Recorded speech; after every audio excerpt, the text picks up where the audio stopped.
Here are some essential techniques for painting flowers. Wet and wet, also called dipping. The wet and wet technique is something I use most of the time when I'm painting watercolor flowers.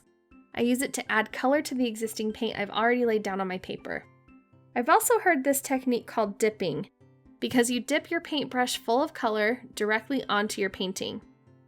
You'll want to make sure that you really pay attention to a few things to help you control the bleed. You may want to wait until your paint on your paper is a little bit less wet and more damp before you dip in the second color. You also want to pay attention to how wet your paintbrush is. I like to err on the side of my paintbrush being a little more on the damp side than the dripping wet side. This is to help prevent water overpowering the color you've already placed, and you'll be able to control the bleed a little bit more. Play around with the different consistencies until you find something that feels right for you.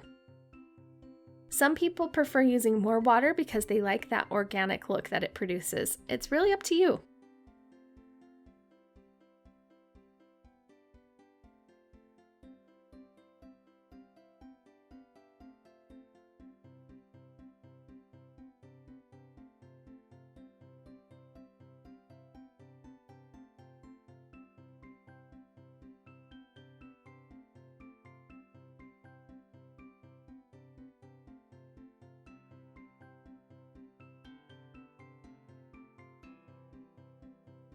Blending is really important when we're painting flowers. It goes hand in hand with the wet and wet technique.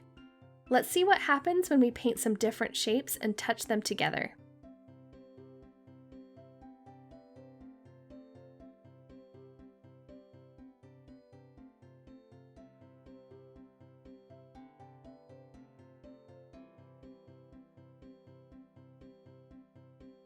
This is important for a few reasons. We want to see what happens if we accidentally touch two shapes together. Our paint will blend, and sometimes that's what we don't want to happen. Other times, like when we're connecting stems to rosebuds, we want a little bit of that color to blend together because that helps it look a little more realistic and natural. Blending also refers to physically blending things out. Let's say that you've added a layer to your flower and it's a little bit too dark. You can use water to go right over the top and blend it out so that it's not so harsh.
Glazing, or layering, is also an important technique to master when painting loose watercolor flowers. I use glazing a lot to darken flowers or to add details. You can always add more layers to darken and to add more depth to your painting, but you can't always lighten your painting. Glazing will become your best friend as you're learning to paint loose watercolor flowers.